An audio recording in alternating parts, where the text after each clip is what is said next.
அவன் சண்டை போட்டதுக்கு என் மேலே பொய்யான ஒரு வழக்கை கேச போட்டு இன்று வரைக்கும் நான் வாய்தா போய்கிட்டு இருக்கேன். அதனால என் வாழ்க்கையே போச்சு. வேறு வழி இல்லாமல் என்னடா செய்யணும் மன உளைச்சலுக்கு ஆளாயிருந்தேன். படித்து வேலைக்கு போய் அரசாங்க உத்தியம் போகணுமே நான் எவ்வளவோ ஆசைப்பட்டேன். போலீஸ் ஆகணும்னு ஆசைப்பட்டேன். போலீஸே ஆகணும், பொண்ணு போலீஸ் ஆகணும், இல்லைன்னா ஃபாரஸ்ட் ஆகி விலங்குகளை மரஞ்செடி கொடிகளை பாதுகாக்கணும்னு நான் நினச்சேன். ஆனால் எதிர்பாராமல் என் தம்பி சண்டை போட்டதுக்கு எனக்கே தெரியாமல் ஒரு வழக்கு பதிவு பண்ணிட்டாங்க.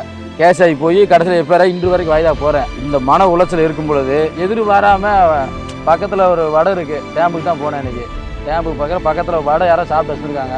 அதில் பொன்மொழின்னு போட்டு சுவாமி விவேகானந்தர் போட்டிருக்கு. எழுந்திரு விழித்திரு லட்சியத்தை அடைய உறுதியாரு, எல்லாம் உனக்குலாம் இருக்கு அப்படின்ட்டு இருக்காரு. இதை பார்த்ததுக்கப்புறம் என் மனநிலையே மாறிடுச்சு. அந்த சுவாமி விவேகானந்தரோட பொன்மொழி பார்த்தோன்னே என்னால் எதுவும் சாதிக்க முடியும், எல்லாம் எனக்குள்ளது இருக்குது, நான் உலகத்தையே மாற்றி அப்படின்னு ஒரு தைரியத்தில் சந்தோஷமாக போகிறேன். அந்த நேரம் பசங்களாம் ஃப்ரெண்ட்ஸ் எல்லாம் சேர்ந்து இல்லையே குற்றாலத்துக்கு போகிறோம் வாங்கடா ஒரு ட்ரிப்பு போகண்டா அப்படின்றாங்க. குற்றாலத்துக்கு நானும் வரேன்டா சொல்லி நான் குஷியில் ஆகா குற்றாலமா தண்ணி பட்டுன்னு அப்படி நல்லா தவலாம் குளிக்கலாம் அப்படின்னு ரொம்ப சந்தோஷமாக நானும் காசு சேர்த்து வைக்கிறேன். எனக்கு 450 ரூபா இருக்குது, 150 ரூபா கம்மியாக இருக்குது. பஸ்ஸில் ஏறுறேன். பஸ்ஸில் ஏறினோடனே எவ்வளோடா காசு இருக்குன்னு, பஸ்ஸாருக்கு சாப்பாடுக்கெல்லாம் இருக்குது, ஒரு 150 ரூபா கம்மியாக இருக்குன்னு சொன்னேன். 150 ரூபா கம்மியாக இருக்குன்னு பஸ்ஸை விட்டு இறக்கி விட்டான். பஸ்லேருந்து பாதி பஸ்லேயே இறக்கி. ஆமாம், இறங்குடா அப்படின்ட்டான். இருங்கடா எட்டா வாங்கியா கொடுக்கண்டா இறக்கி விட்டியான். அன்னைக்கு ஒரு முடிவு எடுத்தேன். என்னடா என்னை குற்றாலத்துக்கு போகிற சொட்டா நீ என்னை இப்படி புறக்கணிக்கிற, என்னை புறக்கணிச்சிட்டல, இனிமே கூமாப்பேட்டியை உலகம் முழுக்க நான் ட்ரெண்ட் ஆக்குறேன்.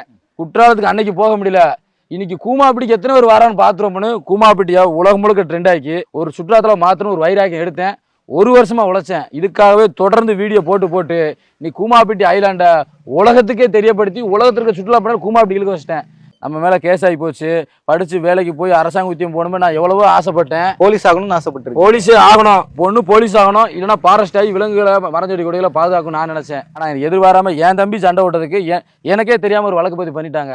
கேஸ் ஆகி போய் கடைசியில் எப்போ இன்று வரைக்கும் வாய்தா போகிறேன். இந்த மன உளைச்சல் இருக்கும் பொழுது எதிர்பாராமல் பக்கத்தில் ஒரு வடை இருக்குது, டேம்புக்கு தான் போனேன். இன்றைக்கி டேம்புக்கு பக்கத்தில் வடை யாரோ சாப்பிட்டு வச்சுருக்காங்க. அதில் பொன்மொழின்னு போட்டு சுவாமி விவேகானந்தர் போட்டிருக்கு. எழுந்திரு விழித்திரு லட்சியத்தை அடைய உறுதியாரு, எல்லாம் உனக்குலாம் இருக்கு அப்படின்ட்டு இருக்காரு. இதை பார்த்ததுக்கப்புறம் என் மனநிலையே மாறிடுச்சு. என்னால் முடியும், எதுவும் சாதிக்க முடியும்னு நினச்சிக்கிட்டு இருந்தேன். அந்த சுவாமி விவேகானந்தரோட பொன்மொழி பார்த்தோன்னே என்னால் எதுவும் சாதிக்க முடியும், எல்லாம் எனக்குள்ளது இருக்குது, நான் உலகத்தையே மாற்றி அப்படின்னு ஒரு தைரியத்தில் சந்தோஷமாக போகிறேன். அந்த நேரம் பசங்களாம் ஃப்ரெண்ட்ஸ் எல்லாம் சேர்ந்து இல்லையே குற்றாலத்துக்கு போகிறோம் வாங்கடா ஒரு ட்ரிப்பு போகண்டா அப்படின்றாங்க. குற்றாலத்துக்கு நானும் வரேன்டா சொல்லி நான் குஷியில் ஆகா குற்றாலமா தண்ணி பட்டுன்னு அப்படி நல்லா தவலாம் குளிக்கலாம் அப்படின்னு ரொம்ப சந்தோஷமாக நானும் காசு சேர்த்து வைக்கிறேன். எனக்கு 450 ரூபா இருக்குது, 150 ரூபா கம்மியாக இருக்குது.